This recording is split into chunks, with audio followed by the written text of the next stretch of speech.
Good afternoon, everybody. Le président, rebonjour à tous. Nous allons entendre maintenant les deux derniers représentants du bureau du procureur. Je vois Madame Looping. Vous êtes prête? Vous avez la parole. Madame Looping, merci Monsieur le Président et bonjour à vous. Monsieur le Président, Madame, Monsieur le juge, Bosco Ntaganda reconnaissait que dans toute armée, je cite, chaque personne remplit ou respecte ses obligations en suivant l'exemple montré par le supérieur. Fin de citation. Bosco Ntaganda conduisait par l'exemple négatif, comme de nombreux témoins l'ont déclaré.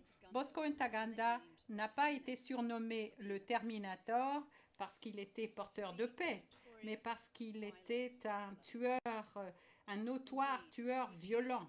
D'ailleurs, l'accusé montrait l'exemple du schéma de comportement criminel et de la commission de crimes.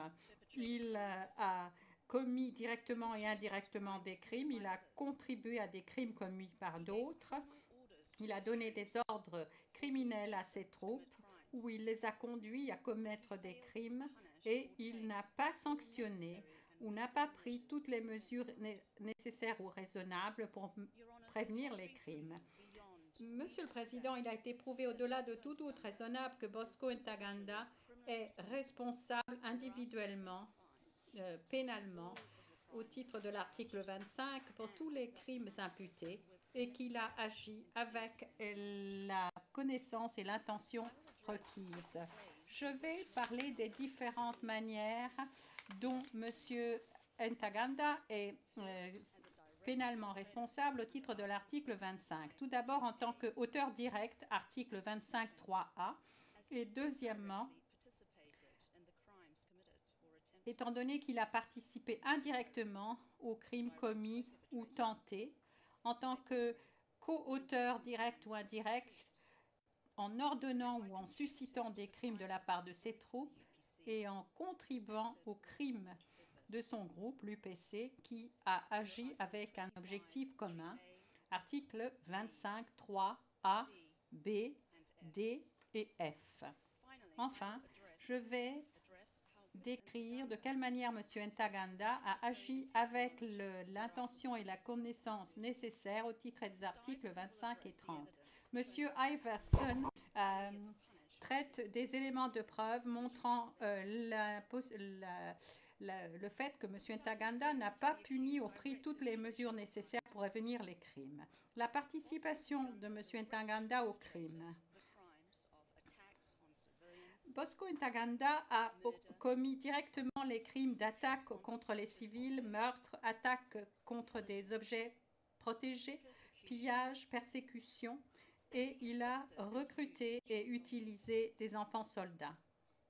Les éléments de preuve de ces crimes sont non seulement significatifs pour sa propre responsabilité pénale, mais également pour sa responsabilité pour les crimes de ses subordonnés.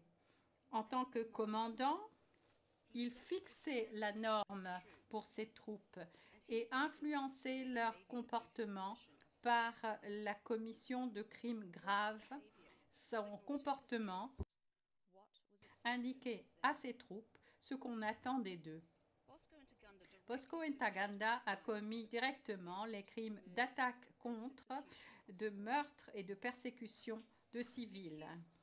Les ordres criminels donnés par l'accusé visant à tuer des civils hindous sont non seulement pertinents pour sa responsabilité au titre de l'article 25.3b, mais montrent également qu'il a personnellement persécuté et mené des attaques contre des civils. Vous avez entendu des dépositions de témoins de l'intérieur de l'UPC, P768, P963, P10, P888 et P190, qui ont tous de manière consistante décrit les ordres répétés donnés par Bosco Ntaganda pendant la formation militaire et lors de séances d'information avant les attaques visant à éliminer ou exclure les hindous sans distinction entre combattants et civils. L'accusé a identifié de manière constante les hindous comme étant l'ennemi et le groupe APC à prédominance Nandé. L'ordre donné par l'accusé de tuer les hindous sans distinction était effectivement un ordre permanent. L'accusé donnait ses ordres criminels de diriger des attaques contre et de poursuivre les civils pendant les campagnes militaires. Les témoins de l'intérieur P10, 16, 888, 758 et 190 ont entendu Bosco Ntaganda et d'autres instructeurs enseigner aux recrues, y compris les enfants soldats, que les hindous étaient bien l'ennemi, de ne pas faire de distinction entre les combattants ou les civils. Les témoins de l'intérieur P963 et P16 ont également confirmé que Bosco Ntaganda ne formait pas ses troupes à respecter le droit pénal ou humanitaire ou à faire preuve de discipline vis-à-vis des civils. La première attaque.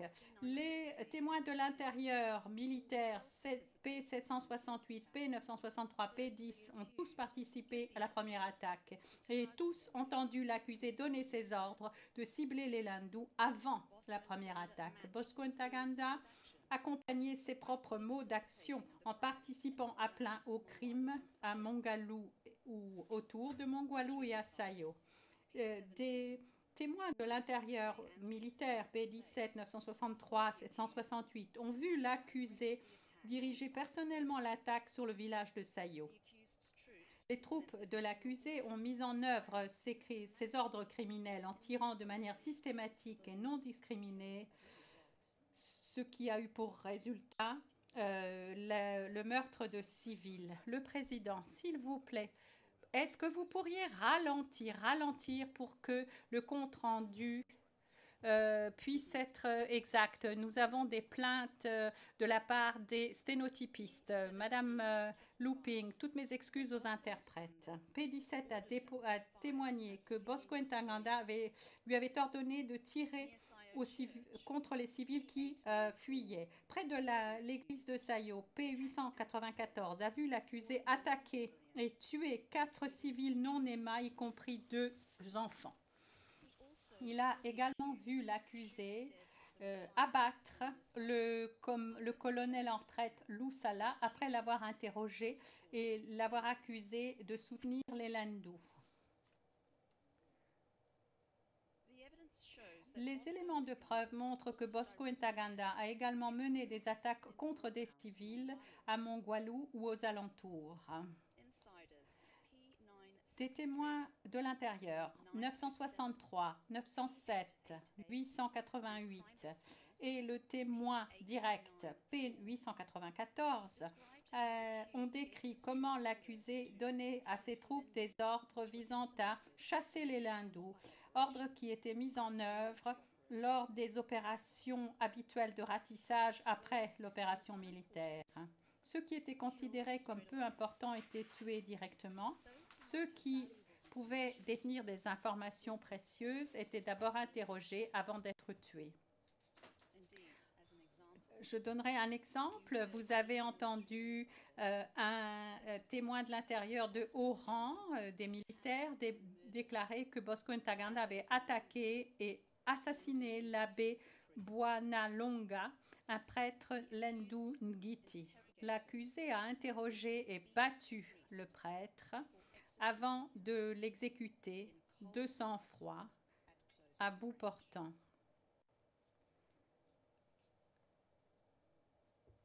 Les témoins de l'intérieur P768, P963 et P17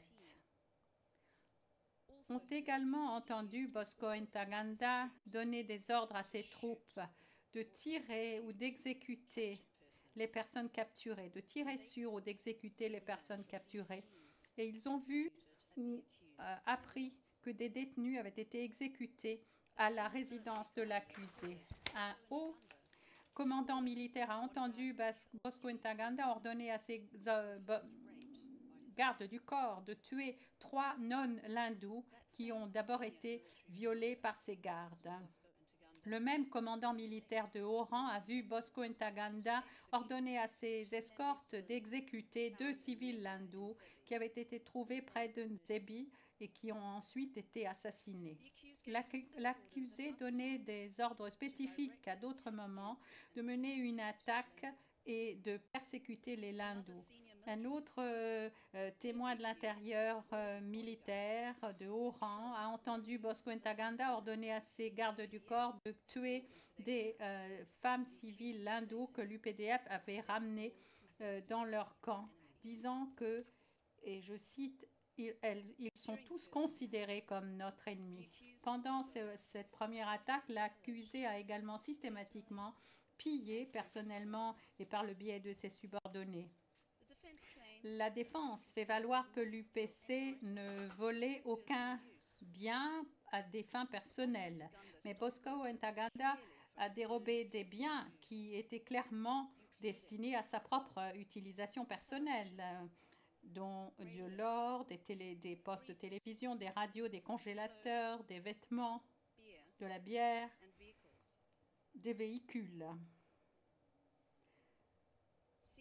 Des témoins de l'intérieur militaire de haut rang, y compris P16, P901 et P963, ont vu les biens volés de l'accusé emmenés à sa résidence personnelle de Bunia.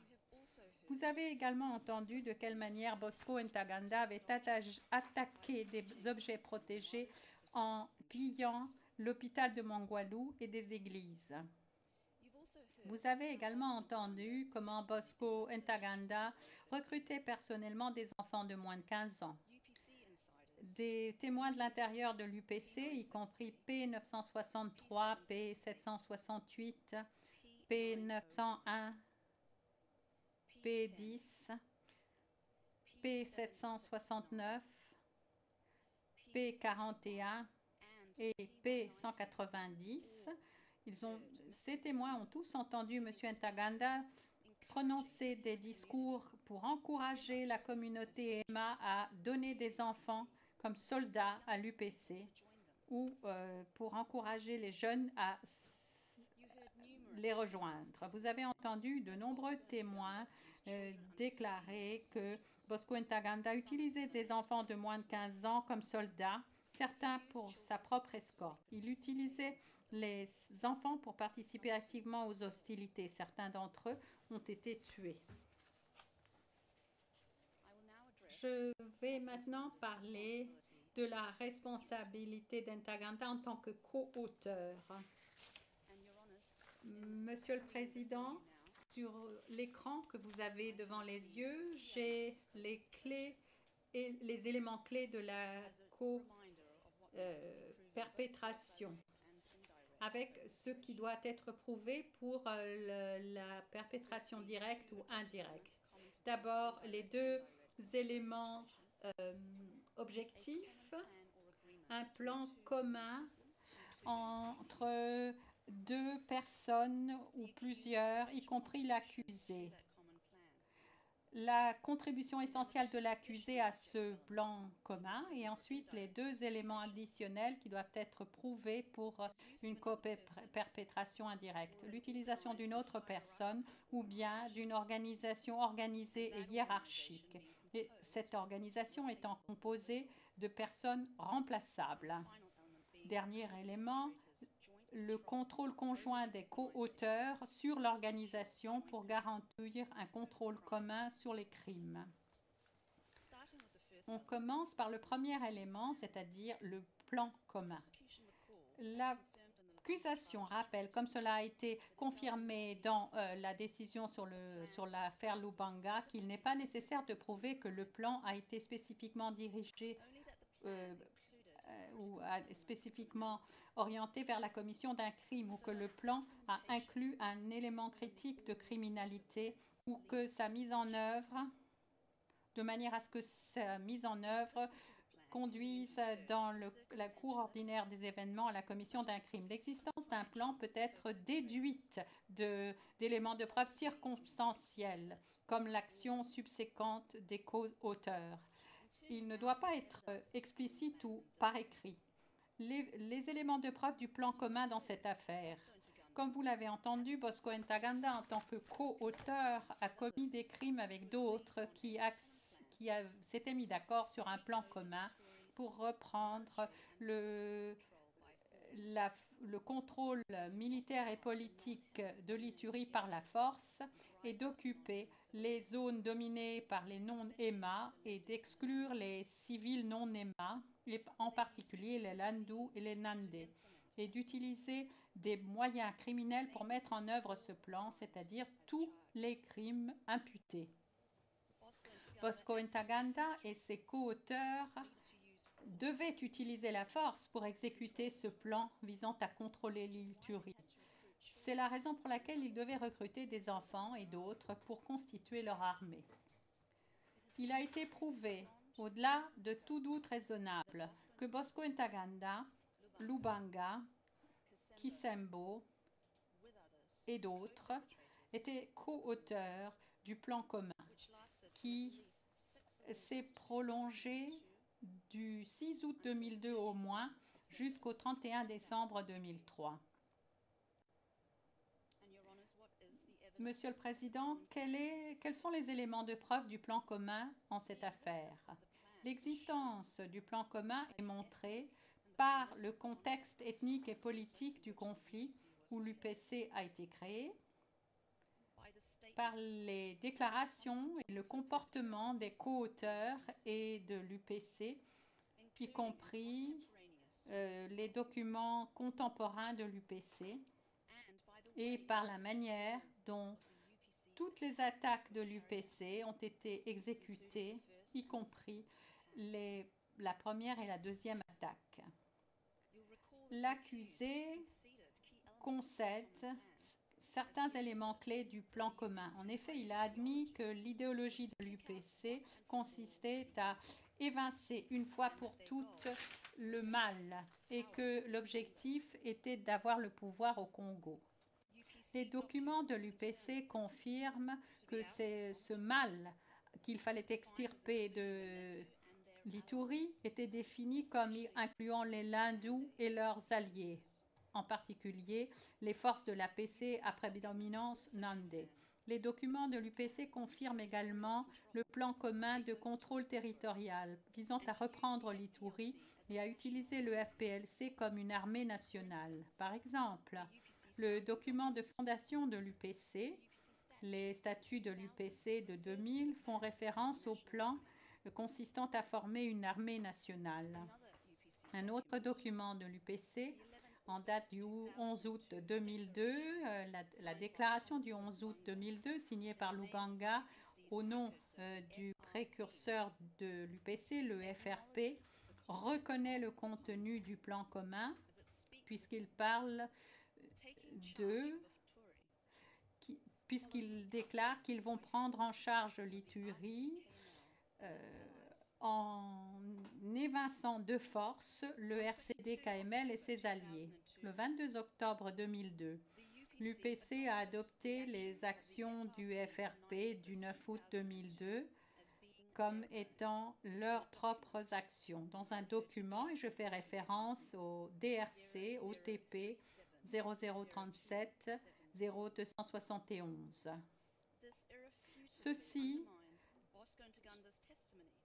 remet en cause de manière irréfutable la déclaration de Bosco Ntaganda voulant que le FRP n'était pas la même chose que l'UPC et sa prétention que l'UPC n'avait pas repris Bunia. Ceci montre que c'étaient les mêmes forces qui avaient repris Bunia. Bosco Ntaganda concède également que lui-même et ses forces connaissaient et avaient adopté l'idéologie politique de l'UPC. J'en arrive au deuxième élément de coopération directe et indirecte que l'accusation doit prouver. L'accusation doit prouver que l'accusé a apporté des contributions essentielles et individuelles au plan commun ou accord.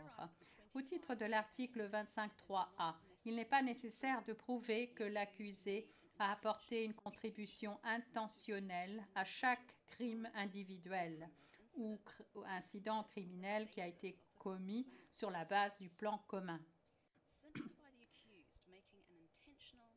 L'accusé apportant une contribution essentielle, intentionnelle au plan commun, fait que l'accusé, le co-auteur accusé, est automatiquement responsable de tous les crimes qui ont lieu dans le cadre du plan commun. Je fais référence en particulier à l'article 70A, à l'affaire Bemba, article 70 et autres, paragraphes 812, 821, 1029 et 1307.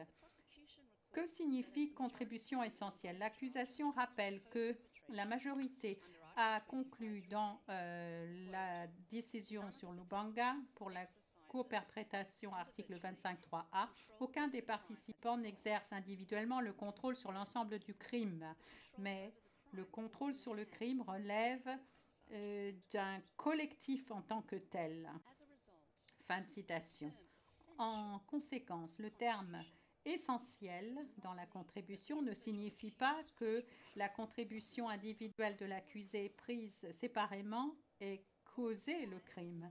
Ce qui est nécessaire, c'est une évaluation de la question de savoir si la contribution de l'accusé dans le cadre du plan commun a été telle que sans cette contribution, je cite, le crime n'aurait pas été commis ou aurait été commis d'une manière significativement différente. Et je fais référence de nouveau à l'affaire Bemba, article 70. Donc, lorsque l'on examine la question de savoir si une contribution est essentielle ou pas, la Chambre doit examiner toutes les contributions pertinentes dans leur ensemble, et elle ne doit pas les séparer ou les évaluer de manière artificielle et isolée. Elle ne doit pas évaluer de manière artificielle des actes individuels isolés. La contribution peut prendre plusieurs formes et ne doit pas nécessairement être criminelle en nature. La contribution peut être la planification et la préparation. Elle ne doit pas être forcément au niveau de l'exécution du crime. En fait, elle peut être au moment même où le plan lui-même est conçu. J'en arrive aux éléments de preuve des contributions essentielles dans cette affaire. Plusieurs témoins ont confirmé qu'entre avril et auguste 2002, Bosco Ntaganda et ses co-auteurs ont apporté différentes contributions coordonnées à la mise en œuvre du plan commun. Quelles ont été les contributions essentielles de Bosco Ntaganda au plan? En tant que dirigeant militaire le plus élevé en charge des opérations et de l'organisation et en tant que dirigeant des opérations directes, Bosco Ntaganda a joué un rôle majeur de contrôle dans le plan commun. Ces contributions essentielles au plan commun ont pris plusieurs formes. Je vais examiner en détail 5 de ces contributions essentielles. And those 5 c'est-à-dire d'abord son rôle clé dans les opérations militaires, son rôle dans la commission et la facilitation des crimes de l'UPC, son rôle dans la création de camps de formation, dans le recrutement, la formation et l'utilisation d'enfants et d'autres soldats pour constituer leur armée, son rôle dans l'organisation des logistiques, y compris les armes et les munitions, et enfin son rôle de coordination et de liaison avec les dirigeants de l'UPC et ses subordonnés. Même à partir de 2000, lorsque l'UPC a été pour la première fois créé et le plan commun élaboré, Bosco Ntaganda a apporté des contributions essentielles en tant que dirigeant militaire clé du précurseur du FPLC, c'est-à-dire la force mobile Chui. Par exemple, il a contribué à établir sa structure, assisté au recrutement assisté dans le recrutement, la formation militaire, la planification et la coordination des opérations militaires. Si l'on regarde la période 2002 à 2003 et la première contribution essentielle de l'accusé, l'accusé a planifié directement, commandé, exécuté, contrôlé, coordonné et facilité les attaques de l'UPC et il a participé personnellement à ces attaques. L'accusé, avec ses co-auteurs, a mené des opérations pour garantir que l'UPC puisse reprendre le contrôle de l'Ituri et maintienne ce contrôle. L'accusé concède qu'il était bien le chef d'état-major adjoint en charge des opérations et de l'organisation et qu'il était considéré comme réussissant très bien ces opérations. Vous avez entendu des témoins déclarer que l'accusé organisait certaines de ces opérations entièrement de sa propre initiative et inversement qu'aucune opération ne pouvait avoir lieu sans qu'il ne soit impliqué. Ceci a été confirmé par exemple par des témoins de l'intérieur de l'UPC P901, 55, 16, 907 et 190 et les témoins P14 et P315. Le rôle de l'accusé dans la première attaque. Avant la première attaque, les militaires de l'intérieur P768, P55 et de l'UPC P907 et P190 ont déclaré que Bosco Ntaganda avait participé à des réunions de planification pour organiser l'attaque. Vous avez entendu également les témoins de l'intérieur P768, 55, 901 et 17 déclarer que l'accusé avait organisé le transport d'armes et qu'il avait personnellement réparti ces armes. P768, 963 et P55 ont confirmé que l'accusé était en liaison avec ses subordonnés de l'UPC et qu'il les informait de son plan de bataille. Il a participé directement au combat pendant la première attaque. Il a commandé directement les soldats de l'UPC qui y participaient. P768 et P17 ont témoigné des instructions opérationnelles qu'il donnait aux soldats de l'UPC. 768, 10, 17 et 963 ont également confirmé que l'accusé était en liaison avec ses subordonnés UPC et d'autres pendant l'attaque et qu'il recevait des rapports. J'en arrive aux contributions de l'accusé pendant la deuxième attaque. Bosco Ntaganda voudrait vous faire croire qu'il n'avait eu aucun rôle dans la deuxième attaque, qu'il n'en savait rien au moment où celle-ci se déroulait et qu'il n'avait entendu que des crimes y avaient été perpétrés qu'en 2004. Cependant, ces affirmations sont invraisemblables et vont tout à fait à l'encontre d'éléments de preuve solides, montrant qu'en fait, il avait joué un rôle de premier plan dans la deuxième attaque, il l'avait planifié et coordonné. Un exemple, je rappelle un message essentiel du cahier de liaison du 19 février 2003. Dans ce message, Bosco Ntaganda informe Kisembo et Lubanga que les troupes sont arrivées dans chacune des zones, Lipri, Kobu et Bambou, et qu'ils seront tenus informés de ce qui se passe. Donc, contrairement à ce que dit l'accusé, c'est lui et non pas Kisembo qui était en mesure de faire rapport des progrès et qui disposait du commandement effectif et du contrôle de l'opération. Il était clairement informé de tout dans la deuxième attaque. Ces affirmations invraisemblables et intéressées, selon lesquelles il n'aurait pas envoyé le message, doivent être rejetées.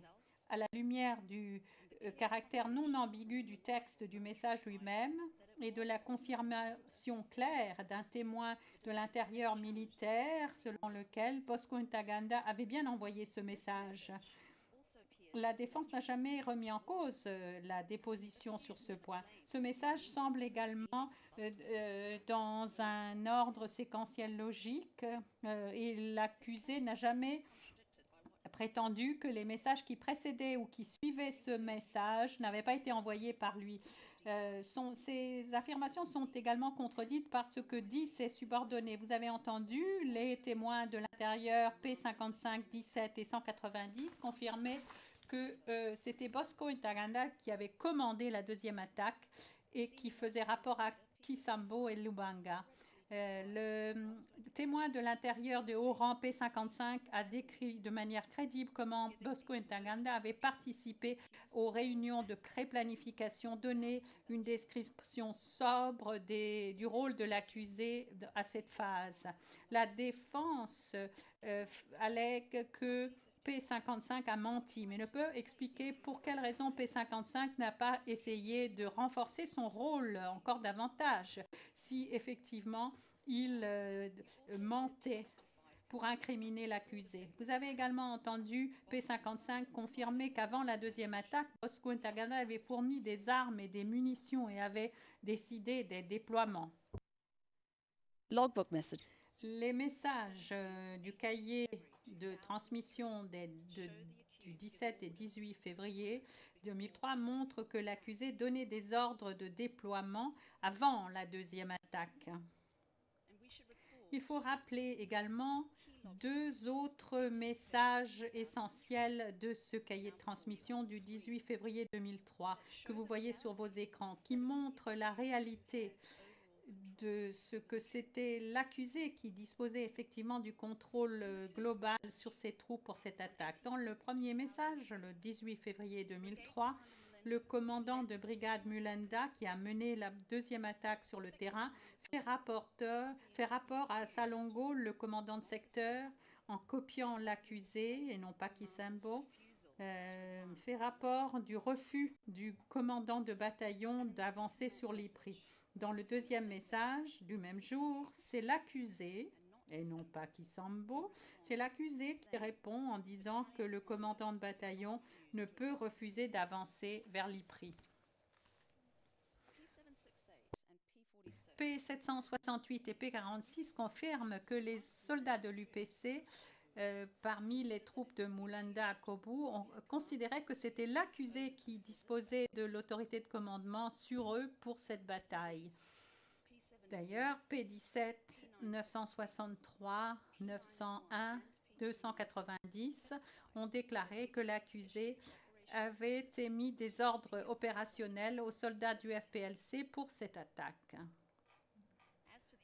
S'agissant de l'affirmation de l'accusé qu'il ne savait rien de la menée de cette deuxième attaque ou des crimes commis pendant cette attaque, P55, P901 et P907 confirment qu'au contraire, il maintenait des contacts réguliers avec les soldats de l'UPC sur le terrain pendant toute la durée de la deuxième attaque, y compris par radio, Manpak et Turaya. Ils ont également confirmé qu'ils recevaient des mises à jour et des rapports sur la situation du terrain, y compris des rapports quotidiens du commandant de secteur Salongo. Donc, en fait, il était au courant de ce qui se passait à tout moment. Son affirmation selon laquelle il ne savait rien de la deuxième attaque est également hautement improbable pour un commandant dont la connaissance de tout était tellement extrême, qui avait un contrôle complet sur les opérations militaires, qui allait jusqu'à, par exemple, connaître le nombre précis de balles utilisées par ces soldats et toutes les années et venues de ces simples soldats. L'accusé lui-même a admis que pendant la période des charges, il n'y avait aucun problème, aucun obstacle pour qu'il puisse exercer son rôle. Il a concédé que pendant cette période, il disposait de plusieurs moyens de communication au sein de l'UPC, aussi loin que Haru et Mahagi, y compris un Motorola, un Thuraya, des communications par écrit et en personne, outre le Manpack. Il concède qu'avant l'opération de Mongwalu, il pouvait communiquer avec Kisembo, pas seulement par Manpack, mais également par Thuraya. Même si la Chambre accepte ces affirmations improbables qu'il se trouvait au Rwanda pendant la deuxième attaque, il a concédé qu'il disposait d'un Thuraya à ce moment-là et il aurait pu communiquer, qu'il pouvait communiquer, pardon, entre les continents par Thuraya. Et d'ailleurs, Lubanga à Bunia pouvait communiquer avec lui par Thuraya.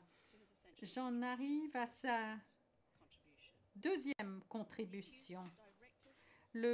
L'accusé a dirigé, contrôlé, facilité la commission de crimes de l'UPC par les soldats de l'UPC et les partisans civils EMA et s'est engagé personnellement dans leur commission. Vous avez déjà entendu de quelle manière, pendant la première attaque, il a personnellement assassiné des Landous et d'autres civils. Pendant la première attaque, l'accusé a également ramené des femmes à sa résidence, femmes visiblement intimidées. Vous avez entendu également de quelle manière il utilisait, violait et réduisait à l'esclavage sexuel des soldats de l'UPC, ce qui indiquait qu'il était légitime d'utiliser, de violer et de réduire à l'esclavage sexuel ces soldats. Je décris la multitude d'instructions et d'ordres qui ont déclenché la commission de crime, y compris son ordre permanent de tuer et d'évincer les Landous. Bosco Ntaganda donnait un autre ordre standard à ses soldats de faire leur travail, ce que les troupes comprenaient comme les tuer et faire tout ce que vous voulez, y compris le viol et le meurtre. Bosco Ntaganda donnait également l'ordre criminel, Kupiga na Kuchaji, avant la première attaque, ce qui voulait dire pour les soldats de l'UPC qu'ils pouvaient attaquer tous ceux qu'ils trouvaient et prendre ce qu'ils voulaient. Cet ordre était mis en œuvre par des attaques sur les civils et incluait le viol et le meurtre et traitait les femmes comme un butin de guerre. Les ordres criminels de Bosco Ntaganda de tuer et d'évincer les Landous, Kupigana Kujajai, étaient répétés par ses subordonnés, par Mulenda lors de la deuxième attaque. L'accusé a également montré que les crimes étaient acceptés et encouragés et qu'il ne prenait aucune mesure pour punir les auteurs de l'UPC de crimes commis contre les Landous ou les non-originaires. Ensuite, l'établissement de camps d'entraînement pour les recrues. L'accusé concède qu'il était impliqué effectivement dans la formation des recrues de FPLC. Plusieurs témoins, y compris 768, 1755, 883 et 14, confirment que l'accusé formait des recrues et était responsable de la formation au sein de l'UPC et des camps de formation.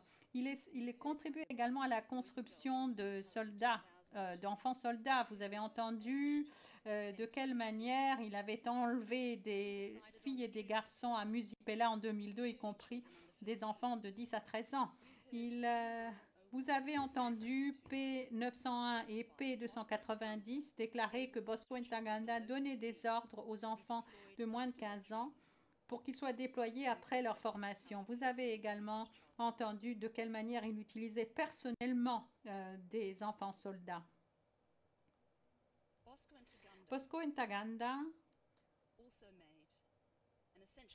a apporté également une contribution essentielle en organisant la logistique. L'accusé concède qu'il avait bien un rôle dans la distribution des armes. Vous avez entendu des témoins déclarer il obtenait et distribuait des armes et des munitions pour les attaques de l'UPC et les crimes de l'UPC. Vous avez entendu par exemple les témoins de l'intérieur militaire P55, P768, P16, P901 et P17 et P190 le dire. J'en arrive maintenant à la cinquième contribution essentielle. Il coordonnait et établissait une liaison entre les co-perpétrateurs et les autres. Ceux-ci discutaient régulièrement le plan commun, informaient et donnaient des instructions aux troupes sur les questions opérationnelles. Ceci est démontré par les réunions fréquentes de l'accusé et ses contacts avec les co-auteurs essentiels, y compris Lubanga et Kisembo, et son contrôle étroit en ce qui concerne la stratégie et les questions au jour le jour avec les subordonnés de l'UPC. Monsieur le Président, j'en reviens aux deux éléments qu'il faut prouver pour la coperpétration indirecte. L'accusé doit prouver que l'accusé a commis des crimes par l'intermédiaire d'une autre personne ou d'un appareil de pouvoir organisé et hiérarchique. L'accusation doit établir qu'il y avait une manière de garantir l'exécution, ce qui peut être prouvé par exemple en montrant que l'organisation disposait d'un grand nombre de subordonnés. Donc si un subordonné refusait d'agir, il pouvait être facilement remplacé par quelqu'un qui exécuterait l'ordre. Ou cela peut être prouvé en montrant qu'il y avait un régime de formation intensif, strict et violent. Pour ce qui est des éléments de preuve dans cette affaire, Bosco Ntaganda utilisait des soldats de l'UPC et des civils EMA dans la structure hiérarchique organisée de l'UPC pour commettre des crimes. L'accusé reconnaît que l'UPC était une structure de pouvoir hiérarchique et organisée et qu'aucun officier subordonné au sein du FPLC pouvait refuser d'exécuter un ordre donné par son supérieur hiérarchique. Les éléments de preuve prouvent également que les troupes de l'UPC étaient nombreuses. Donc, si un combattant refusait un ordre, il pouvait facilement être remplacé. Enfin, j'en arrive à la nécessité pour l'accusation de prouver que Bosco Ntaganda et ses autres co-auteurs disposaient du contrôle conjoint sur les crimes en contrôlant l'organisation qu'ils pouvaient orienter vers la mise en œuvre du plan commun. L'accusation ne doit pas prouver que chaque co-auteur, y compris l'accusé, était individuellement en mesure de contrôler l'organisation, mais que le contrôle était exercé par les co-auteurs conjointement. Sur les faits de cette affaire, cela signifie qu'il n'est pas nécessaire de prouver que Bosco Ntaganda était le dirigeant militaire le plus élevé ou le plus ancien ou le plus puissant que Kisembo. Il est suffisant de montrer que l'accusé et ses co-auteurs partageaient un contrôle conjoint de l'organisation et pouvaient faire commettre des crimes à leurs subordonnés lorsque ceux-ci suivaient leurs ordres. Ceci a été prouvé. Il a été prouvé qu'il y avait suffisamment de soldats au sein de l'UPC capables de suivre les ordres si l'un refusait, parce qu'ils avaient tous fait l'objet d'une formation stricte. Bosco Ntaganda concède que Kisembo et Lubanga avaient le contrôle sur l'UPC. Il nie le fait qu'il avait une part du contrôle. Cependant, les éléments de preuve prouvent que l'accusé était un haut commandant de l'UPC avec un contrôle étroit, une influence sur les troupes de l'UPC. Il était un commandant de haut niveau. Il avait beaucoup d'influence sur le FPLC et commandait une armée très disciplinée. Il a admis qu'il pouvait punir ses subordonnés.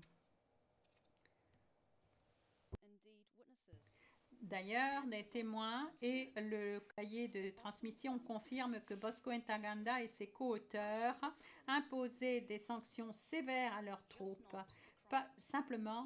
pas pour des crimes commis contre des Lindous, et qu'il insistait sur l'obéissance, ce qui correspond à sa position et le respect de la hiérarchie et exiger le respect de ces ordres. L'accusation ne doit pas prouver cela, mais les éléments de preuve montrent que le pouvoir de Bosco Ntaganda était bien plus grand que cela. De très nombreux témoins déclarent que dès la naissance de l'UPC, Bosco Ntaganda exerçait un pouvoir bien plus grand que son rôle officiel ne le suggérait. Il était effectivement le véritable chef de l'armée du FPLC et le numéro 2 de Lubanga dans la hiérarchie de l'UPC. L'autorité de l'accusé sur les questions militaires opérationnelles n'était pas contestée. Ce n'est pas par hasard que dans une vidéo en date de novembre 2002, Bosco Ntaganda se décrit lui-même comme chef d'état-major du FPLC. Et ce n'est pas non plus une erreur de la part de Lubanga, du président Lubanga, lorsque celui-ci le décrit également comme étant le chef d'état-major, commandant Bosco. Le rôle élevé de l'accusé au sein de l'UPC était logique étant donné qu'il avait une plus grande expérience militaire de la direction et de plus grande qualité. Il était le fondateur et le dirigeant du précurseur de l'UPC, la force mobile Chui, où Kisembo était le numéro 2. Rien n'a changé en 2002 et 2003. Il est resté le premier dirigeant militaire de l'UPC, le tacticien, l'instructeur, le motivateur. Kisembo avait été de fait choisi comme chef d'état-major parce qu'il était EMA, mais Lubanga avait davantage confiance en Bosco Ntaganda. Le commandant militaire de l'UPC de haut rang, P768, a confirmé que Bosco Ntaganda était responsable de tout, depuis la formation et le déploiement de l'UPC aux armes et opérations, et qu'il était plus présent et influent que son propre supérieur hiérarchique. De la même façon, P907 a déclaré que Bosco Ntaganda avait planifié la guerre, était en charge de toutes les opérations de guerre, et qu'on ne pouvait pas aller faire la guerre sans son approbation, qu'il était le chef, qu'il était celui qui recevait tous les rapports, qu'il était la personne qui était responsable, personne d'autre. L'accusé avait d'autres pouvoirs sur l'organisation. Il pouvait nommer, remplacer ou démissionner ou promouvoir les officiers de l'UPC et les soldats. Monsieur Iverson donnera des détails sur les pouvoirs effectifs de l'accusé en matière de commandement et de contrôle. S'agissant de la responsabilité criminelle de l'accusé pour les autres modes de responsabilité, article 25, l'accusation s'appuie dans ses arguments du mémoire de clôture sur la manière dont il a été prouvé au-delà de tout doute raisonnable que l'accusé est également responsable au titre de l'article 25.3 B, D et F. Je vais maintenant parler de la connaissance et de l'intention de l'accusé. Et je vais aborder deux questions qui ont été abordées par la défense. Il a été prouvé au-delà de tout doute raisonnable que l'accusé a apporté des contributions au plan commun, ou qu'il avait ordonné ou sollicité les crimes avec l'intention et la connaissance requises. L'accusé savait que le plan commun et l'objectif commun impliquaient un élément de criminalité et que lui et ses co-auteurs pouvaient exercer un contrôle fonctionnel joint sur les crimes. Il connaissait les caractéristiques clés de l'organisation de l'UPC. Il connaissait les contributions coordonnées de ses co-auteurs et le contrôle conjoint qu'ils exerçaient. Et à cause de sa connaissance des méthodes criminelles qu'il avait utilisées précédemment, il doit avoir eu l'intention de commettre chacun des crimes résultant du plan commun ou de l'objectif commun, ou à tout le moins, il savait que les crimes auraient lieu dans le cours ordinaire de la mise en œuvre du plan commun. il a apporté une contribution essentielle, soit pour poursuivre l'objectif criminel du groupe, ou bien il savait que le groupe avait l'intention de commettre des crimes. Ceci est montré par exemple par sa position et son autorité au sein de l'UPC. Son commandement des troupes, son rôle dans la planification et participation dans les attaques et sa communication avec les subordonnés et autres membres du groupe. Lorsqu'il ordonnait ou sollicitait ses troupes, il était pour le moins conscient du fait que le crime serait commis dans le cours ordinaire des événements en conséquence de la mise en œuvre de l'acte ou l'exécution de ses ordres. D'ailleurs, les éléments de preuve montrent que Bosco Ntaganda avait bien l'intention que tous les crimes aient bien lieu. Sa participation n'était pas par inadvertance ou parce qu'il était mal informé. Ses mots, ses actes, sa connaissance des méthodes du FPLC, y compris sa propre perpétration de crimes et ses ordres criminels de tuer et d'évincer les Landous et Kupijana Kuchajaji, tout ça démontre son intention de commettre des crimes et sa connaissance de ces crimes. Le fait qu'il ne sanctionne pas ses troupes prouve également son intention. Voir la deuxième attaque.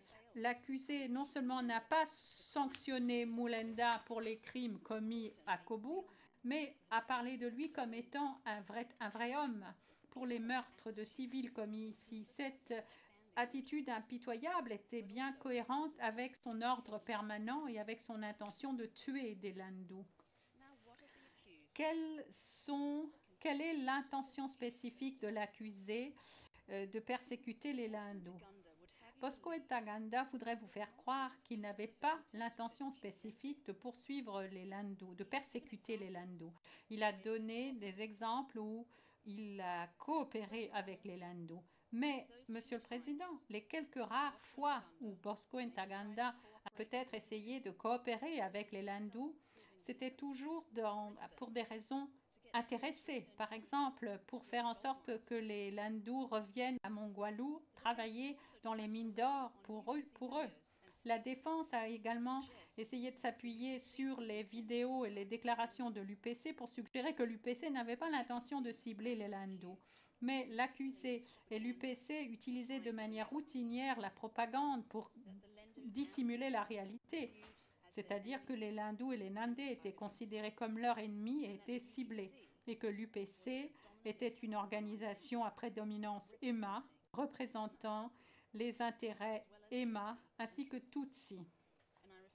Et je fais référence à nos arguments détaillés dans notre mémoire de clôture, paragraphe 895 à 929.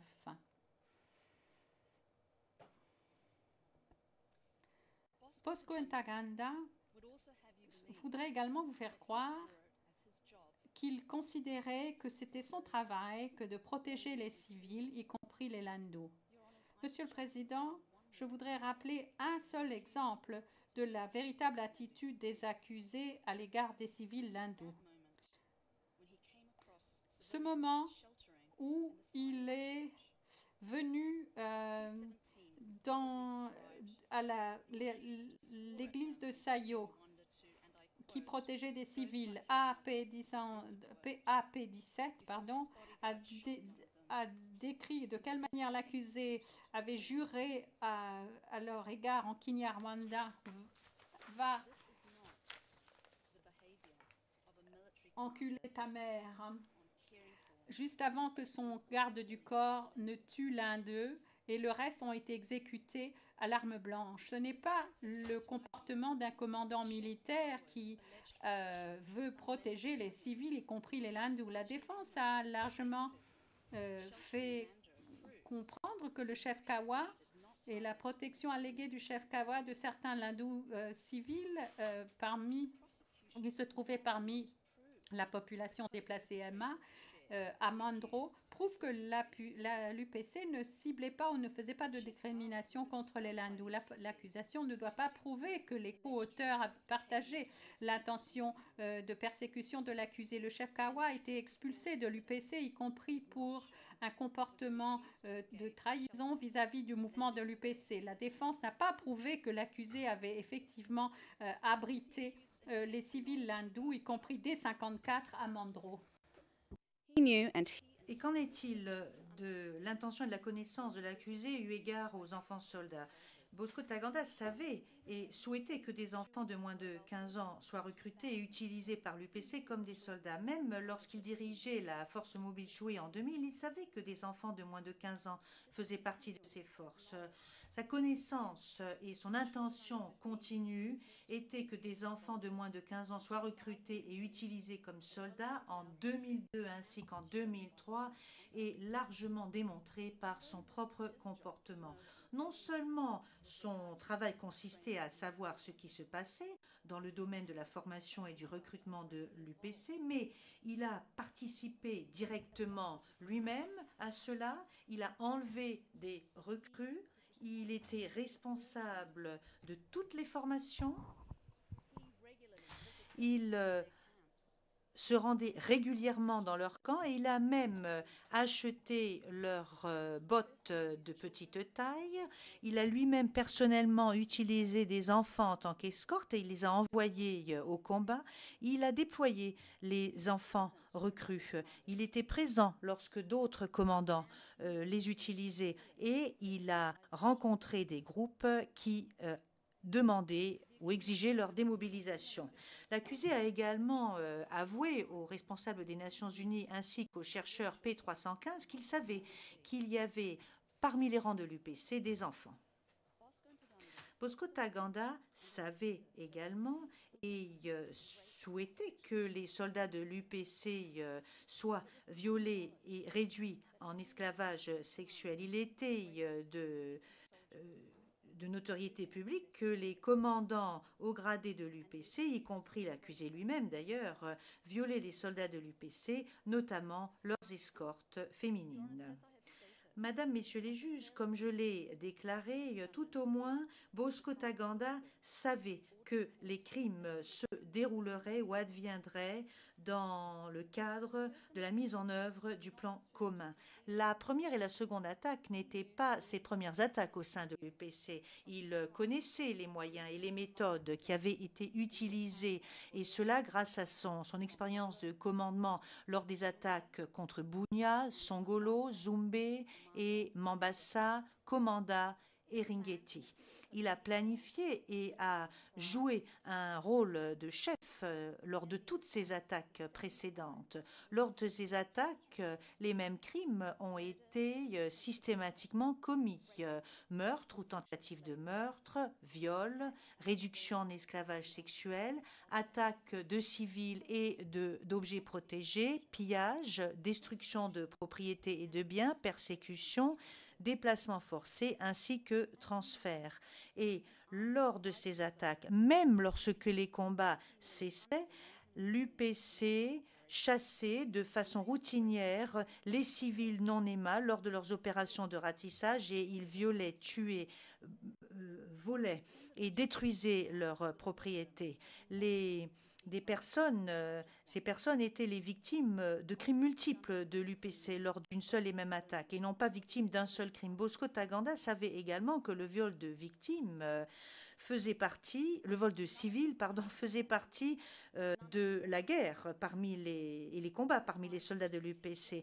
Ces crimes n'étaient absolument pas des actes isolés ou aléatoires. Ces crimes s'inscrivaient dans le cadre d'une stratégie permettant de parvenir aux fins du plan commun. L'accusé savait également ce qui se passait en tant que commandant actif.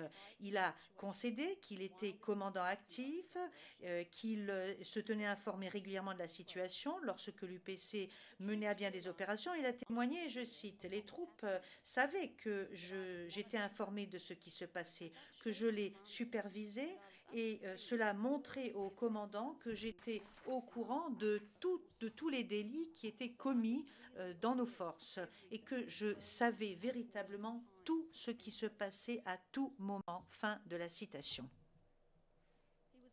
Il était soit sur le terrain avec les forces qui livraient bataille, ou il contrôlait les opérations à partir d'une distance peu éloignée.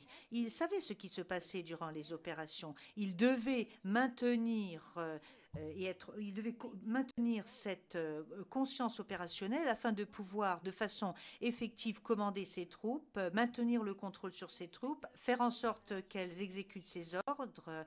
Il avait un système de communication et de rapport qui était effectif et bien établi. Il se rendait régulièrement sur le terrain pour aller y voir ses soldats. Il a également admis qu'il recevait des rapports du personnel chargé du renseignement niveau G2. Son comportement personnel et son intention doivent être interprétés dans le contexte de sa connaissance des activités de l'UPC et de ses soldats.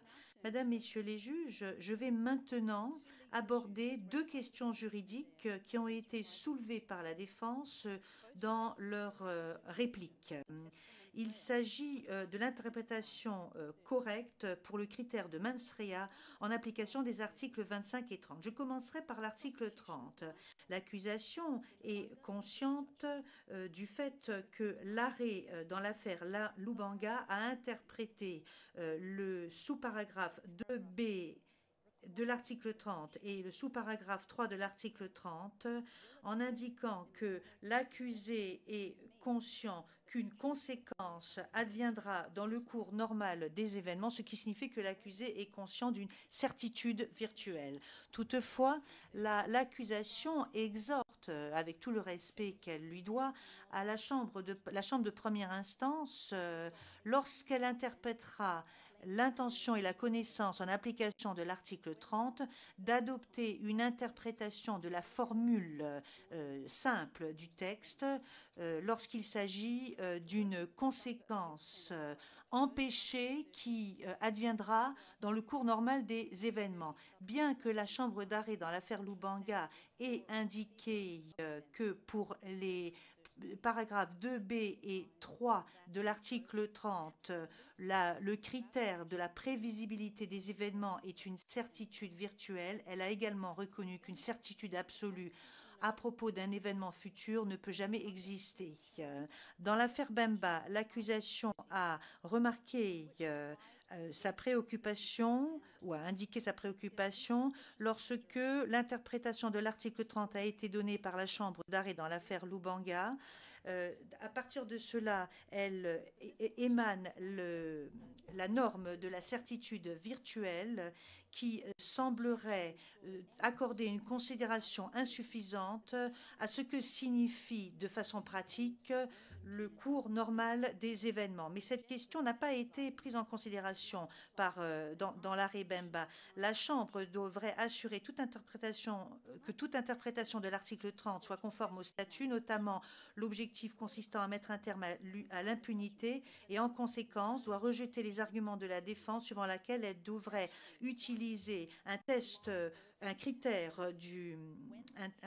critère d'examen du seuil artificiellement élevé.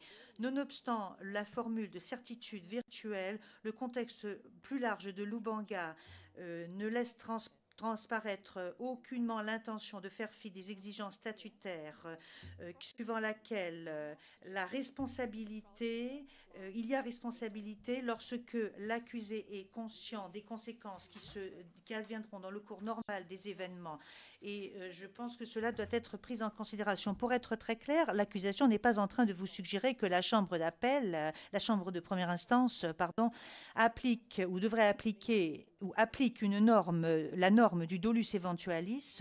L'accusation réitère que les rédacteurs ont délibérément exclu la référence à cette norme et à des concepts tels que le dolus directus parce qu'il s'agit de concepts abstraits qui ont des sens et des significations différentes dans différents systèmes nationaux. À cet égard, la défense n'a pas raison lorsque, dans sa toute dernière réplique, elle indique que les tribunaux ad hoc ont seulement autorisé un critère du mens rea moins important que le dolus directus pour l'entreprise criminelle commune numéro 3.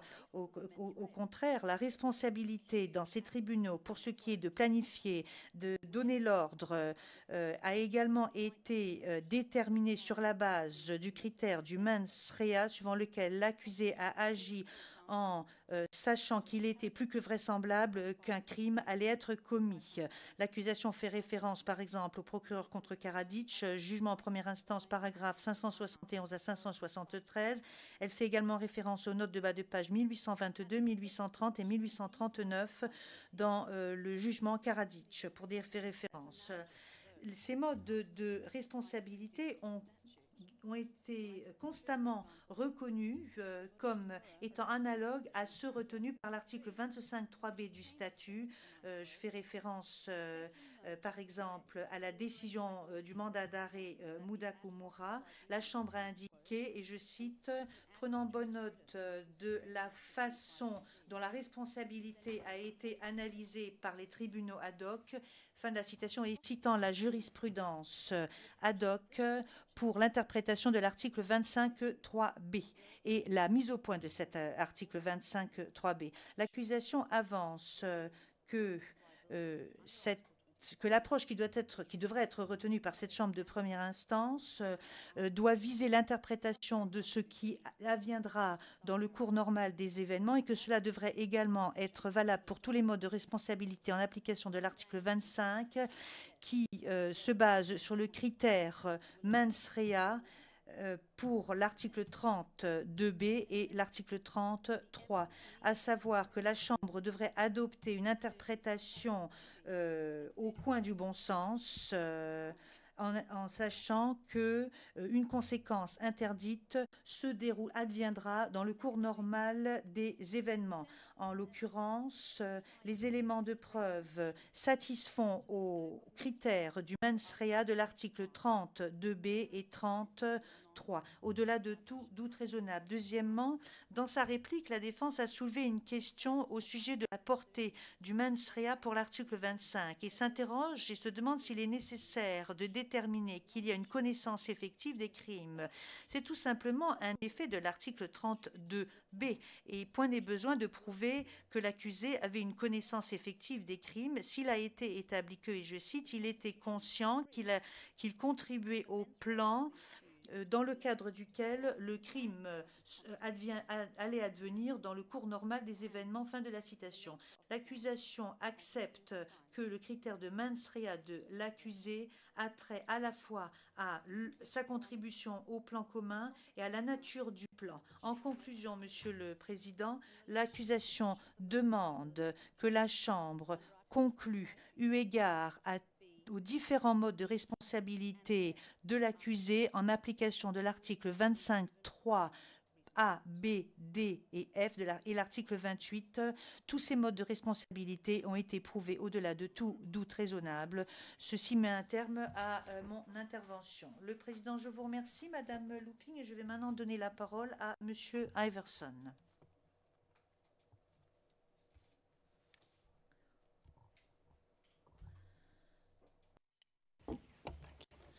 Monsieur le Président, en attendant que M. Iverson se prépare, j'aimerais indiquer deux corrections du compte-rendu d'audience. Président, je vous en prie. Madame Iverson, la référence devrait être au paragraphe 571 à 573, page 125, ligne 5. Et à la ligne 13 de la page 119, la référence devrait être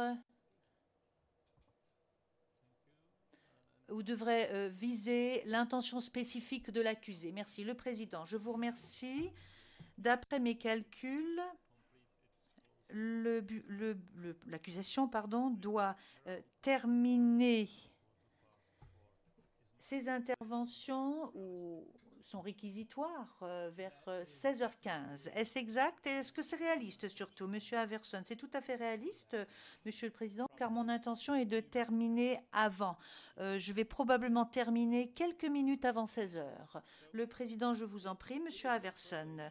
Monsieur Averson, c'est un grand plaisir pour moi que de vous présenter le dernier thème de la journée. Ce thème étant la responsabilité du supérieur hiérarchique et l'article 28 du statut de Rome. Car la responsabilité du supérieur hiérarchique est un mode de responsabilité pénale qui est essentiel pour l'efficacité et le fonctionnement du droit humanitaire international, qui régule les hostilités et la conduite des hostilités en temps de conflit armé. Les commandants militaires ont sous leur contrôle d'immenses forces de destruction et ils ont le pouvoir d'assurer que leurs forces comprennent leurs obligations juridiques et les respectent pendant la conduite des hostilités. Si les commandants ne s'assurent pas que leurs forces respectent le droit, s'ils ne supervisent pas de façon stricte leurs subordonnés, le droit humanitaire international ne peut pas être effectif.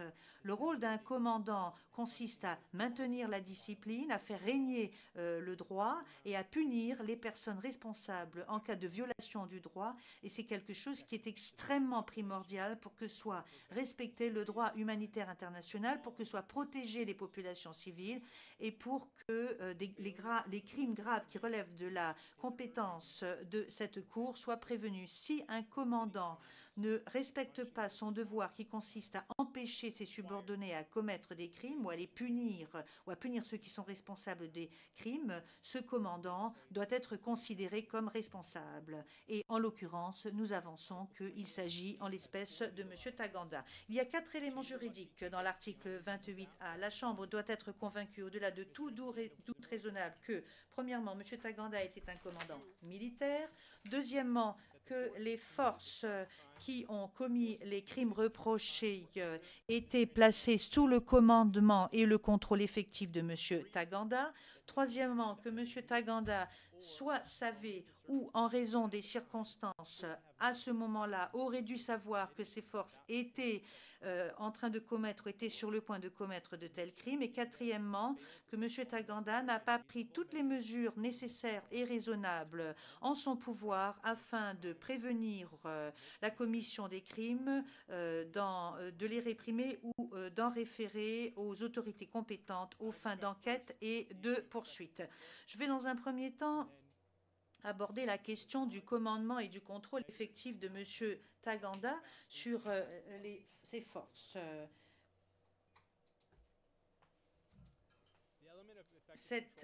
L'élément du contrôle effectif et du commandement effectif est ce que l'on appelle le contrôle effectif, et c'est ainsi que je le dénommerai.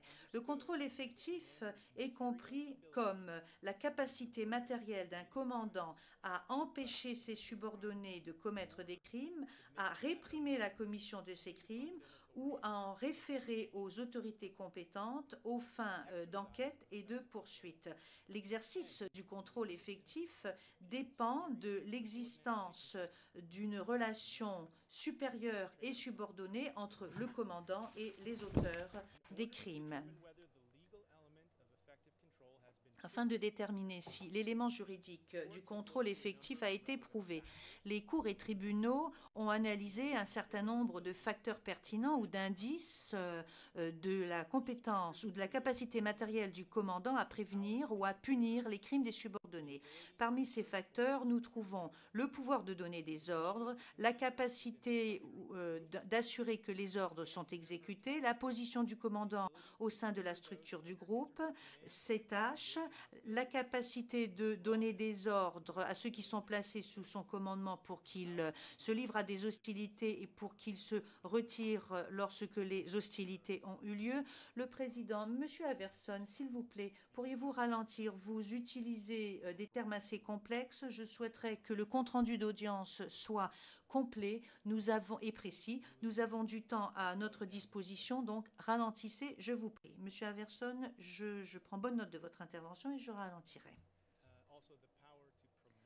Et je disais donc également le pouvoir qui consiste à promouvoir, à remplacer ou à supprimer des subordonnés et la capacité à discipliner les dits subordonnés, notamment la capacité de les punir, de diligenter des enquêtes et de présenter des rapports aux autorités compétentes. L'accusé avait tous ses pouvoirs, notamment M.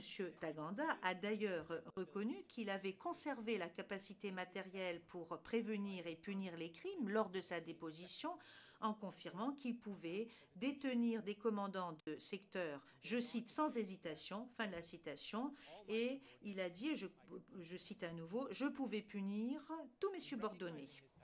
Alors, en reconnaissant ses pouvoirs, il a mis l'accent sur son contrôle, le contrôle qu'il exerçait sur ses subordonnés et indiqué qu'il comprenait son rôle au sein de la hiérarchie UPC-FPLC. La défense souhaiterait que vous croyiez que le rôle de M. Taganda était le rôle d'un officier d'état-major et qu'il n'était absolument pas commandant. Mais la source de cette affirmation est M. Taganda lui-même. La défense s'appuie essentiellement sur le titre officiel de M. Taganda, chef d'état-major adjoint chargé des opérations et de l'organisation. Pour étayer son argument, toutefois, les titres et descriptifs d'emploi ne sont pas le facteur décisif qui permet d'établir le contrôle. Ce qui est important, par contre, c'est les preuves que nous avons entendues quant au pouvoir de M. Taganda, sa fonction, sa capacité à contrôler les actions de ses subordonnés par le truchement de ses ordres et de sa capacité disciplinaire. Des témoins à charge ont confirmé de façon indépendante que M. Taganda disposait des pouvoirs pour contrôler les actions de ses subordonnés. Par exemple, le témoin P901 a déclaré, et je cite, « Au sein du FPLC, personne n'était davantage respecté que Afandé Bosco. C'était la personne la plus respectée et les ordres qu'il donnait étaient suivis par tout le monde. » Fin de la citation. La défense a également fait valoir que M. Taganda a seulement agi en tant que, ou fait office de commandant pendant des périodes de temps très brèves, lorsque le commandement lui était officiellement transmis. Premièrement, M. Taganda avance donc qu'on lui a donné cette responsabilité de commandement. Cela n'est pas étayé, n'est pas vraisemblable et ne correspond à aucune réalité pratique. Deuxièmement, et cela est encore plus important, la question qui devra être résolue par la Chambre ne consiste pas à savoir si le supérieur était officiellement placé dans une situation de commandement à tout moment, à un moment donné, mais plutôt s'il disposait de la capacité matérielle à prévenir ou à punir les auteurs des crimes. Le président, je m'excuse de vous interrompre, mais nous avons il y a une ligne qui manque à la page 131, troisième ligne. Il y a un mot qui fait défaut. C'est le mot responsabilité dans le compte-rendu d'audience anglais. Poursuivez, je vous prie.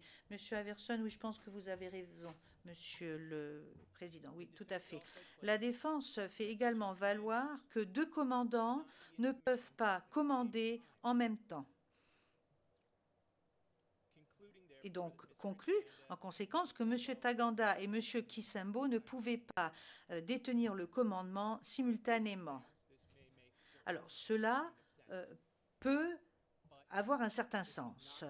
Mais ce n'était pas la pratique au sein de l'UPC-FPLC, ou ce n'est pas la pratique retenue dans toute organisation militaire qui fonctionne, car c'est une routine que d'avoir des commandants à différents niveaux qui exercent simultanément un commandement et un contrôle effectif sur les mêmes subordonnés. Par exemple, un peloton, une section seront dirigés par un chef de peloton ou de section, une compagnie par un commandant de compagnie qui a également autorité et contrôle des pelotons, et un bataillon sera dirigé par un commandant de bataillon qui a autorité et contrôle sur le bataillon, la compagnie, le peloton.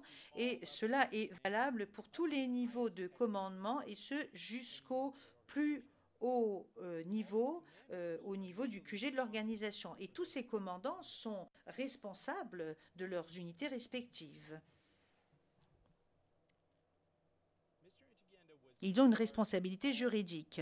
Monsieur Taganda était chargé de toutes les opérations militaires de l'UPC FPLC. Lorsque je parle de l'échelon ou du grade le plus élevé, c'est ce que j'entends. Et les éléments de preuve sont très clairs. Le témoin P963 a déclaré que Taganda était, et je cite, celui qui commandait les opérations. Fin de la citation. Le témoin P190 a dit, et je cite, il n'y a pas une seule opération qui aurait pu être entreprise sans la participation de M. Taganda en tant que personne chargée des opérations. Fin de la citation. Le témoin P55 a dit que Taganda était chargé des opérations.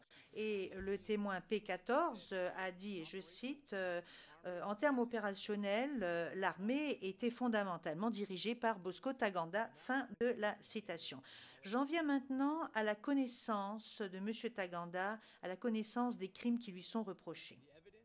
Les éléments de preuve dont nous disposons déterminent que Bosco Taganda savait, ou en raison des circonstances à l'époque, aurait dû savoir que ses subordonnés commettaient ou étaient sur le point de commettre l'un ou plusieurs des crimes reprochés. Comme l'a expliqué Madame Looping, il y a des éléments de preuve irréfutables qui indiquent quelle était la connaissance de M. Taganda des crimes reprochés. Et cela vient du fait qu'il a lui-même participé personnellement et directement à certains de ces crimes. J'en veux également pour preuve sa présence parmi les soldats lorsque les crimes ont été commis, dans les camps de formation où il pouvait voir les enfants soldats et avoir des échanges avec les enfants soldats.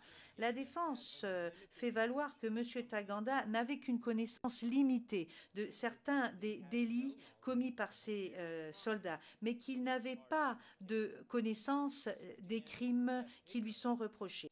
M. Taganda a fait état de son ignorance qui est contredit par ce qu'ont relaté les témoins à charge, qui par exemple ont témoigné à propos des crimes commis lors de la première attaque. 7 des subordonnés de M. Taganda ont témoigné après avoir prononcé l'engagement solennel, cela, et ils ont tous, de façon catégorique, admis qu'ils avaient participé à ces crimes et qu'ils savaient que les forces de M. Taganda avaient commis de nombreux crimes lors de la première attaque. Il s'agit des témoins suivants: 798, 907, 963, 17, 10, 898, 888. Quatre officiers au gradé de l'UPC du FPLC qui n'étaient même pas présents lors de la première attaque ont tous témoigné qu'ils avaient entendu des rapports au sujet des crimes commis pendant cette attaque. Il s'agit des témoins 901, 55, 16, 190. Seul M. Taganda réfute cela. M. Taganda proclame également son ignorance de l'existence de la deuxième attaque retenue parmi les charges. Cela en dépit de ses ordres de communication et de son registre pendant cette attaque qui indique de façon très très claire quels sont les ordres qu'il a donnés et quelles sont les informations au sujet de cette attaque. Et bien que M. Taganda ait été informé des crimes commis, par exemple, par Mulanda à Kobu, il n'a pas pris de mesures afin de punir Mulanda pour ses actes. En fait, aucun des soldats qui a participé aux attaques de l'UPC à Kobu, Lipri et Bambou n'ont été punis. Au lieu de cela, 2 semaines après le massacre de Kobu, le témoin P55 a entendu M. Taganda louer et féliciter Mulanda, qui était un vrai homme par rapport pour ce qui est de cette attaque. M.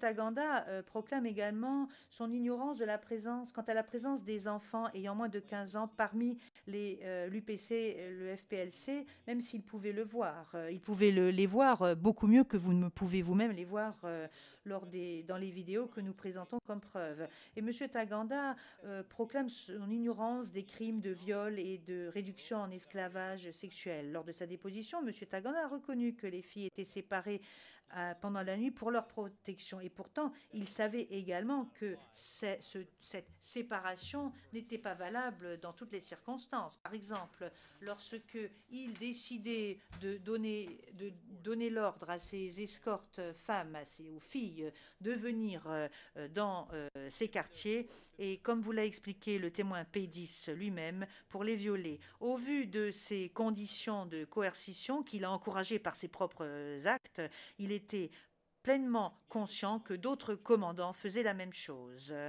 La connaissance de M. Taganda quant aux crimes reprochés a été établie par de nombreuses sources d'éléments de preuve ainsi que par les dépositions de témoins, notamment les propres aveux de M. Taganda lors de sa déposition. Je ne vais pas mettre en exergue tout ce qui a été déjà écrit dans les écritures de l'accusation, mais je souhaiterais faire une observation à propos du témoignage de M. Taganda au sujet de ce qu'il savait quant aux activités de ses troupes. Pendant sa déposition, l'accusé a admis que, et je cite, les troupes savaient que j'étais conscient de tout ce qui se passait, que je les supervisais et cela prouvait au commandant que je savais tous les crimes qui étaient commis par nos forces, que je savais tout ce qui se passait à tout moment. Fin de la citation. Donc il n'y avait aucun obstacle à son autorité. Ce sont des aveux importants de la part de l'accusé. Il détermine que M. Taganda n'attendait pas que l'information lui soit présentée. Il était lui-même en quête d'information et il n'y a eu aucun obstacle par rapport à cette quête d'information. Il est absolument évident qu'il savait pertinemment ce que ses troupes faisaient. Elles commettaient des crimes odieux et il le savait. Pourquoi, me demanderez-vous peut-être, pourquoi est-ce que nous devrions croire M. Taganda à ce sujet, au sujet donc de sa connaissance des événements? Bien, cela est crédible parce que, premièrement, les éléments de preuve indiqués sont tout à fait conformes à d'autres éléments de preuve présentés par des témoins à charge, et deuxièmement, il s'agit en fait d'admissions à charge qui vont à l'encontre de ses propres intérêts. La défense a déclaré que l'accusation n'avait pas compris le sens de l'aveu de M. Taganda lorsqu'il parlait de ce qu'il savait au sujet du comportement de ses soldats. Alors nous souhaiterions vous exhorter à reprendre la déposition de l'accusé et à examiner cette affirmation. Parce qu'il ne faut pas oublier que M. Taganda a préparé de façon très méticuleuse sa déposition. Il ne faut pas oublier son niveau d'intelligence, le fait qu'il était parfaitement au courant des allégations de l'accusation et des éléments de preuve présentés en l'espèce. Ce que j'avance, c'est que l'argument de la défense ne va pas résister à l'épreuve de l'analyse de cela. M. Taganda, de sa propre admission, savait que des crimes étaient commis par le FPLC.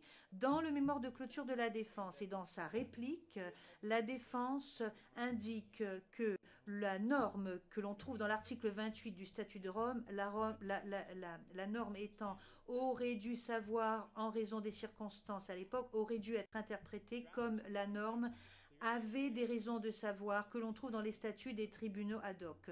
Cela est faux. Les rédacteurs du statut de Rome étaient parfaitement informés de la norme, avaient des raisons de savoir, mais ils ont choisi le libellé aurait dû savoir.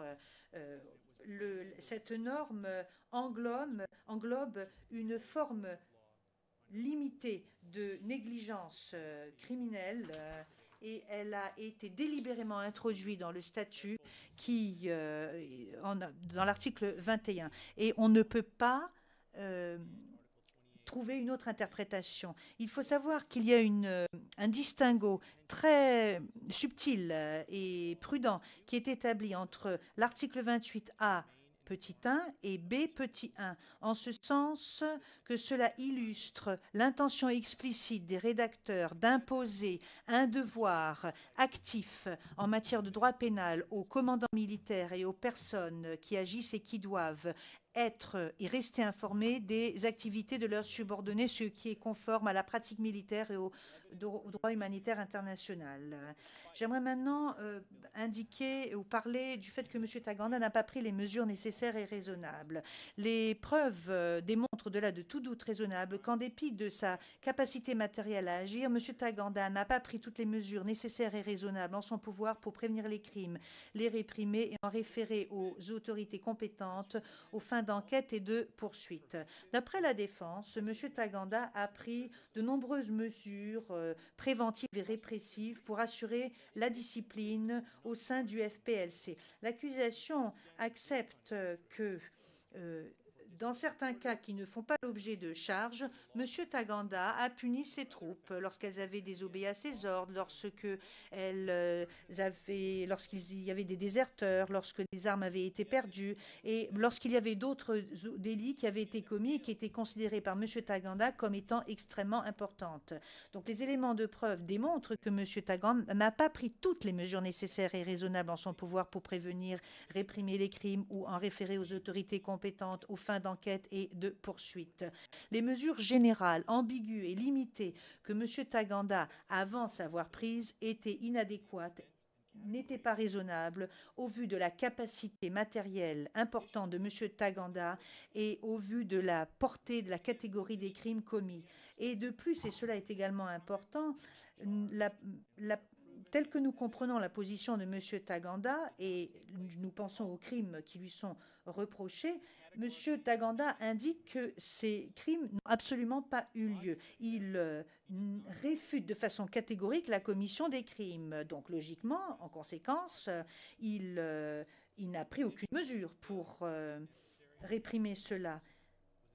Le fait qu'il n'a pas pris de mesures raisonnables et nécessaires a été établi par plusieurs témoins à charge. Par exemple, le témoin P963, et je cite, « Cela se passait dans le contexte d'une guerre tribale, donc il n'y avait pas de sanctions. Il était normal de tuer un landou ordinaire. » Fin de la citation. Les témoins P907 et P768 n'ont jamais entendu parler de sanctions ou n'ont jamais vu de sanctions en cas de meurtre de l'hindou et le témoin P10 n'a jamais été témoin d'une quelconque discipline ou sanction en cas de viol de filles. Dans la mesure où M. Taganda exerçait le contrôle sur ses forces et était informé de leurs crimes, il est coupable au titre de l'article 28A. Les éléments de preuve établissent qu'il existait un fort degré de contrôle et de connaissance et par conséquent un fort degré de culpabilité. Il aurait pu ordonner de véritables enquêtes, il aurait pu lancer de véritables enquêtes. Lorsque des allégations étaient présentées au sujet de la commission de crimes de la part des forces de l'UPC et ou de civils EMA, mais il ne l'a pas fait. Il aurait pu faire des rapports au sujet de ces crimes et en référer aux autorités appropriées, mais il ne l'a pas fait. Il aurait pu discipliner, renvoyer les membres de ces forces qui avaient participé à la commission de ce crime, il ne l'a pas fait. Il aurait pu fournir une formation adéquate au terme du droit international humanitaire, mais il ne l'a pas fait. En un mot commençant, les éléments de preuve du dossier sont irréfutables et déterminent au-delà de tout doute raisonnable que M. Taganda n'a pas pris les mesures nécessaires et raisonnables en son pouvoir pour réprimer les crimes commis par ses troupes. Et j'aimerais maintenant vous parler très brièvement de la question de la causalité dans l'article 28. Le président, M. Averson, excusez-moi de vous interrompre, j'aimerais vous poser une question très très brève. Vous nous dites que M. Taganda aurait pu présenter un rapport ou aurait pu en référer aux autorités compétentes. Mais à quelles autorités compétentes pensez-vous de façon concrète en Ituri pendant la période comprise entre 2002 et 2003? Monsieur Averson, il aurait pu donc présenter des rapports sur les crimes à M. Lubanga, utiliser sa hiérarchie et il aurait pu avoir une discussion. Il aurait pu... Si vous avez la possibilité de livrer bataille, vous avez automatiquement la possibilité de faire d'autres choses. Par exemple, diligenter une enquête pour voir qui est responsable de telle action, par exemple. Vous pouvez également déterminer les faits et voir qui est responsable de ces actes. Le président, je vous remercie.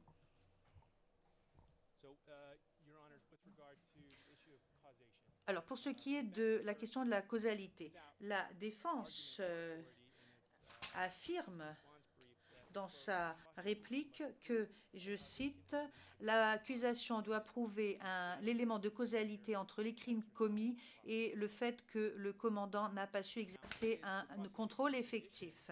L'accusation indique que cette exigence n'existe pas et que cette référence à la causalité se fonde sur une interprétation erronée ou se base sur une interprétation erronée de l'article 28. Et cela a à voir avec le fait suivant. La responsabilité du supérieur hiérarchique ne signifie pas que cela constitue une participation en tant que complice lorsqu'il y a crime de la part de subordonnés. La responsabilité du supérieur hiérarchique est un mode de responsabilité unique, non participatoire, qui se concentre ou cible le manquement au devoir d'un commandant, donne effet aux exigences du droit humanitaire international, tout en conservant le lien avec la portée des crimes des subordonnés. Donc, si l'on applique les principes d'interprétation correcte à l'article 28, on se rend compte qu'il n'y a pas de causalité. Cela s'ensuit à la suite de l'analyse des termes de l'article 28, son contexte, son objectif, l'objectif du statut, entre autres donner effet au droit humanitaire international. Et lorsque l'on voit l'historique de la rédaction, puisqu'il n'y a pas eu de consensus parmi les États pour déterminer une exigence en matière de contribution causale, ce qui est un écart par rapport au droit coutumier international. Par conséquent, nous demandons à la Chambre de ne pas imposer une exigence en matière de contribution de causalité. Le tout dernier arrêt dans l'affaire Bemba nous permet de comprendre qu'il n'y a pas de majorité, qu'il n'y a pas de consensus quant à l'interprétation exacte du statut à ce sujet. Donc cela sous-tend les conceptions erronées inhérentes lorsque l'on essaie de réconcilier la causalité avec la responsabilité du supérieur hiérarchique, quoi qu'il en soit. Bien que cela ne soit pas une exigence juridique, les éléments de preuve démontrent au-delà de tout doute raisonnable que l'accusé a contribué de façon causale au crime de ses subordonnés en augmentant le risque que ces crimes soient commis. Monsieur Taganda a augmenté le risque que ces forces commettent des crimes en ne prenant pas toutes les mesures pour assurer le respect du droit humanitaire international, en envoyant des forces qui avaient précédemment été accusées d'avoir commis des crimes semblables et en ne punissant pas les forces qui ont commis des crimes durant les premières phases du conflit armé pour créer une atmosphère de dissuasion générale au sein de ses rangs. Madame, Messieurs les juges, c'est la dernière fois que j'aurai l'occasion de m'adresser à cette Chambre. J'aimerais vous souhaiter pour votre patience, votre écoute pendant ce procès et je sais d'ores et déjà que vous saurez rendre justice. Je ne vois pas que vous ayez de raison de nous présenter des excuses, Monsieur Everson. Merci beaucoup, Madame Sanson. Madame Sanson, eh bien, Monsieur le Président, j'aimerais simplement officiellement indiquer que ceci conclut la présentation des éléments de preuve de l'accusation. Vous avez maintenant cette affaire devant vous et nous vous demandons de bien vouloir évaluer de manière objective et impartiale les éléments de preuve et d'arriver aux conclusions raisonnables et aux déductions qui peuvent être tirées de ces éléments de preuve. Nous vous demandons de bien vouloir considérer Bosco Ntaganda comme coupable des crimes imputés. Merci. Le Président, nous en prenons bonne note. Nous avons maintenant terminé notre programme pour aujourd'hui. Demain, nous commencerons la session à 9 heures. Pendant 2 heures et nous entendrons les représentants légaux des victimes. J'ai une question à adresser à Maître Pelé et Maître Souproun. Est-ce que vous vous êtes mis d'accord sur un ordre de présentation?